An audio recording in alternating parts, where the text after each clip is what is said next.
बाकी और कुछ रानियाँ थी वो सती हो गई, लेकिन माता जी सती नहीं। उन्होंने मतलब जो है जो ससुर जी थे सूबेदार साहब, उन्होंने मतलब जो है उस परंपरा को तोड़ा, बोला नहीं आप सती नहीं होगी, हमें अपना वंश आगे बढ़ाना।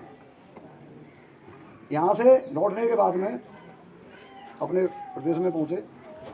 उसके बाद में 1767 में खांडेराव होलकर जी की डेथ हो, उन्होंने वहाँ शासन किया। उसके बाद में उनकी डेथ हो। उनकी डेथ होने के बाद में फिर मतलब जो है रानी जी को सत्ता संभालनी पड़ी। जब इन्होंने सत्ता संभाली तो बड़े मज़े से शासन चल रहा था, अच्छे अच्छे कार्य हो रहे थे, स्कूल बनाए जा रहे थे, बावड़ियाँ बनाई जा रही थी, धर्मशालाएँ बनाई जा रही थी, और अपनी प्रजा का अच्छे तरीके से हो रहा था। इनकी एक सबसे बड़ी खासियत क्या थी?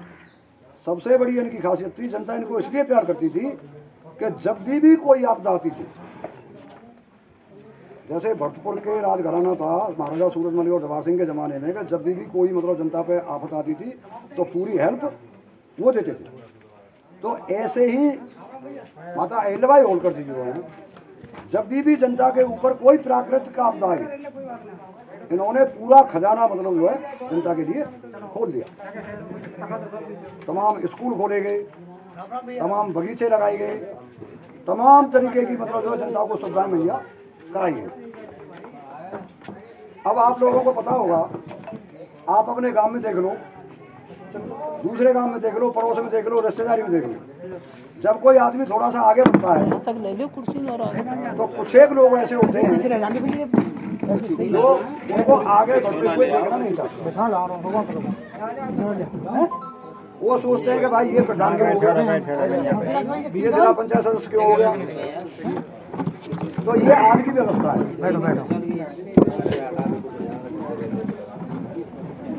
उस टाइम पर राजशाही व्यवस्था होती थी। जब महारानी का अच्छा शासन चलने लगा तो जो आसपास के जो राजा थे तो वहाँ उनको जलन होने लगी।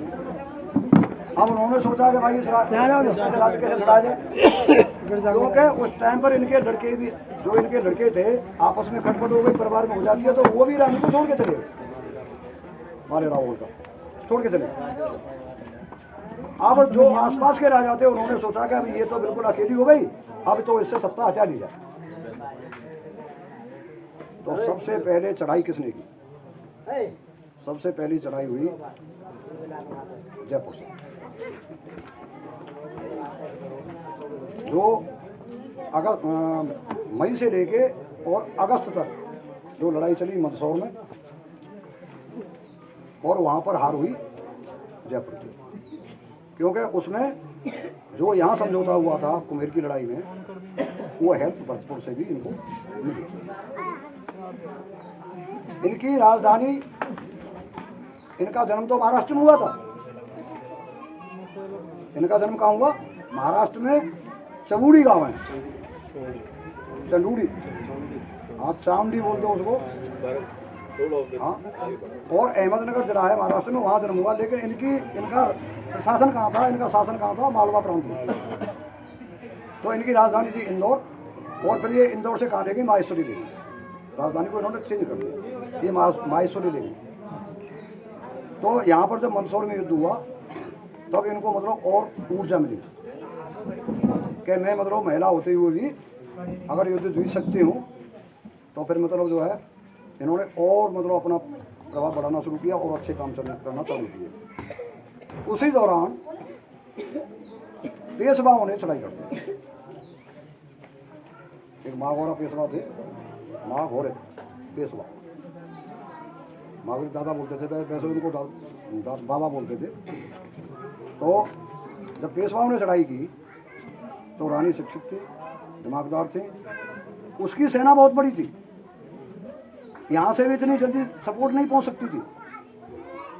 और उसका पता लगा जब जो है उसने चारों तरफ से आके मतलब जो है घेर लिया, तब रानी ने, माता होलकर जी ने मतलब जो दिमाग से काम लिया, अपनी शिक्षा का फायदा उठाया। उन्होंने एक खत लिखा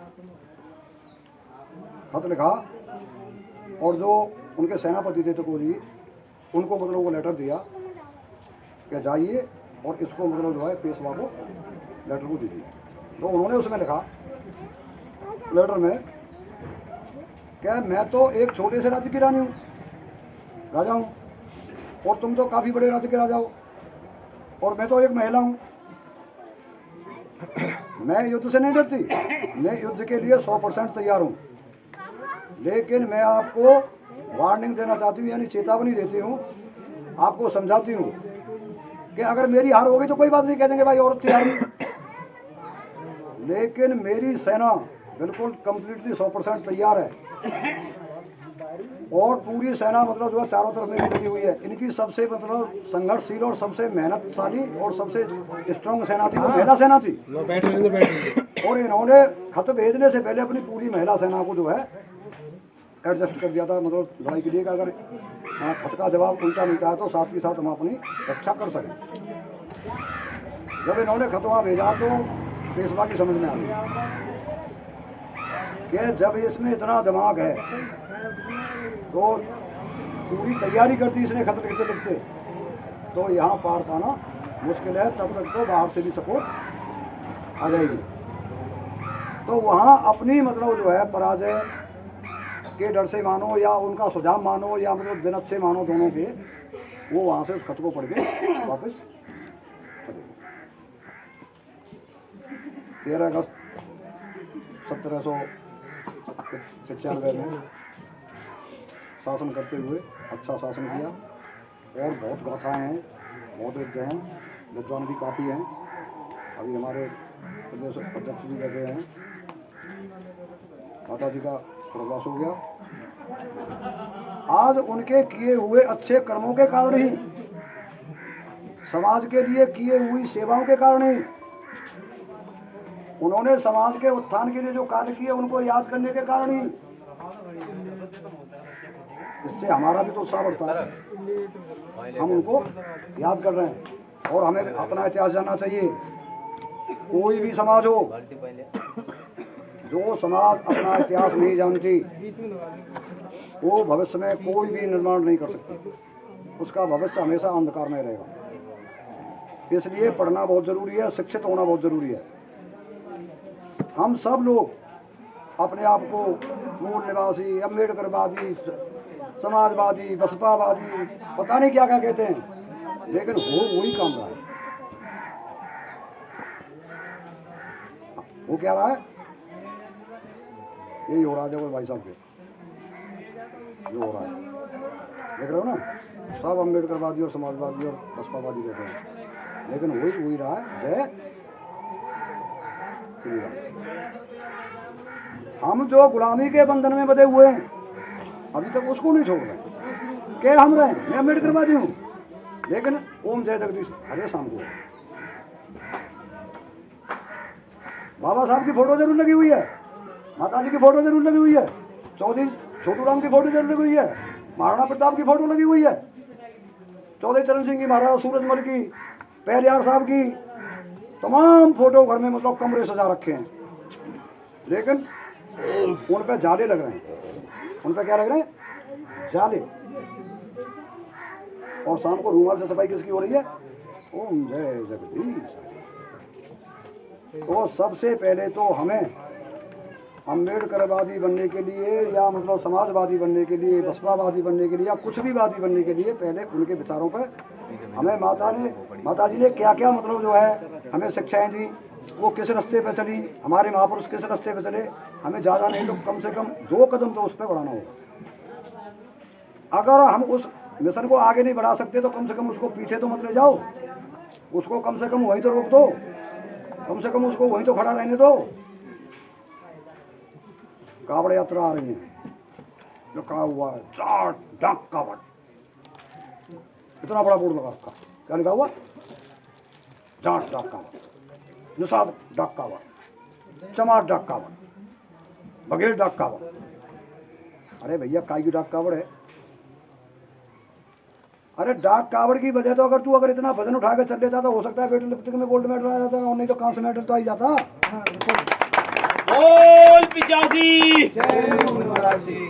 अगर हम इतना पैसा वहां खर्च कर रहे हैं, अगर उस पैसे को, मैं ये दावे के साथ कहता हूं, यहां जितने भी लोग बैठे हैं, कोई भी आदमी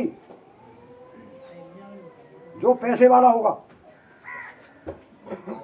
और एक जो कम पैसे वाला होगा, दोनों की कह रहा हूँ, ये मेरा अनुभव है।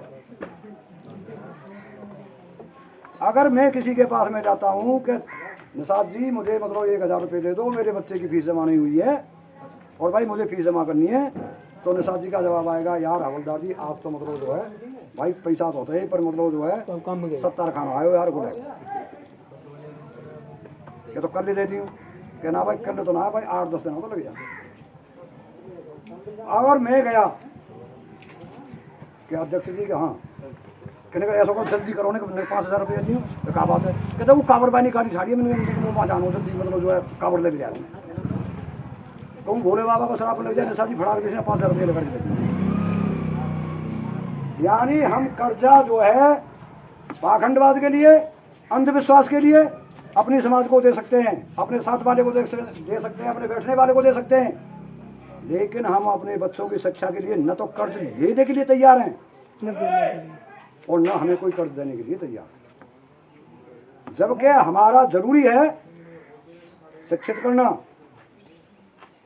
बच्चों को अपने को शिक्षित करना, उसकी परवरिश करना, उसको अच्छे स्कूल में पढ़ाना। अरे सरकारी स्कूल तो सरकार ने वैसे ही खत्म कर दिए, प्राइवेट में हमारी पढ़ाने की औकात नहीं है, तो कम से कम छोटे बच्चों को अपने आप कुछ अपने आप पढ़ाओ, कुछ थोड़ा सा आगे बढ़ाओ, तो थोड़ा तभी तो जानकारी होगी, नहीं तो क्या है वही काम करना जो पहले से करते हैं। ये नई शिक्षा नीति क्या है और यही मतलब गलत में जाने का। तो हमें अपने महापुरुषों के जो विचार हैं, जो उन्होंने हमें बताया है, उनका भी थोड़ा बहुत हमें ध्यान रखना है, उनका पालन करना है। खाली फूल चढ़ाने से या अगरबत्ती जलाने से काम नहीं चलेगा भाई, हमें उनको पढ़ना पड़ेगा, हमें उनको अपने जीवन में उतारना पड़ेगा, और जब पहले तुम खुद उतार लोगे तब दूसरे को तो आप उतारने के लिए बोल सकते हो। आप बताइए इस बिदौनी में कितने ठाकुर, कितने बघेल, कितने और जितने समाज के लोग हैं, कितने आईएएस हैं, कितने आईपीएस हैं, कितने एमबीबीएस हैं, कितने प्रोफेसर हैं, है कोई आईआईटी में टॉप किया हुआ है, कोई अंतरिक्ष अनुसंधान केंद्र में काम करता है? क्यों? क्योंकि हमने लोगों ने कभी इस पर ध्यान दिया ही नहीं। हमारा ध्यान तो वहाँ रहता है, शाम को राधे राधे बोलो चले आएंगे बिहारी, हमारा ध्यान तो यहाँ रहता है कि किसकी चुगली हमें किससे करनी है। ठाकुर साहब ये कह रहे थे, बघेल साहब ये कह रहे थे, निषाद साहब ये कह रहे थे, फलाने सिंह ये कह रहे थे, तोताराम ये कह रहे थे। हम क्या हैं? आज हमारा समाज क्या बन गया है? एक पिंजरे में तोता होता है, क्या होता है? एक पिंजरे में तोता, कौवा बाहर बैठा है। कौन? कौवा। तोता कितना सुंदर जानवर, पक्षी है, कितना अच्छा रंग है उसका, चोंच भी कितनी अच्छी है, लेकिन वो कहाँ है? पिंजरे में। कौवा काला रंग, कितनी लंबी चोंच, बोले भी तो भी काऊ काऊ। वो कहाँ बैठा है? बाहर। तो तोता पूछ रहा है कौवे से, क्यों भाई, मैं तुझसे सुंदर, तुझसे अच्छी मेरी भाषा, तुझसे ज्यादा उड़ने वाला मैं, लेकिन मैं पिंजरे में कैद हूं और यार तू बाहर बैठा। तो पता है वो कौवा क्या बोलता है? कौवा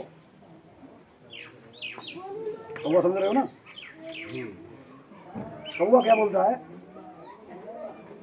कि मैं इसलिए बाहर बैठा हूं क्योंकि मैं अपनी बात मानता हूं और मैं अपनी बात तुम लोगों से मनवाता हूं, और तू इसलिए पिंजरे में बंद है क्योंकि तुम औरों की बात मानते हो।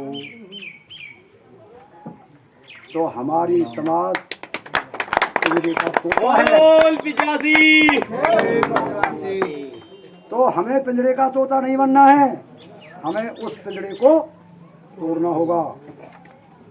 जिस दिन पिंजरा तोड़ोगे कौवा फुल हो जाएगा, बाहर तुम होगे, कौवा पिंजरे के अंदर होगा। लेकिन इसके लिए हमें शिक्षित होना पड़ेगा, इसके लिए हमें सबको एक साथ मिलना होगा, एक साथ बैठना होगा, एक साथ बैठ के विचार विमर्श करना होगा, तब जाके मतलब जो है समाज में थोड़ी बहुत जागृति आ सकती है। सबसे प्यार से बोलो, पूरी सारे हम लोग एक हैं, सब एक दूसरे के पास बैठो, सब एक दूसरे के सुख दुख में काम हो, लेकिन सबसे पहले शिक्षा पर ध्यान दो। इन्हीं शब्दों के साथ मैं अपनी वाणी को विराम देता हूँ। बोल 85, बोल 85, बोल 85, नमो बुद्धाय। जय हिंद।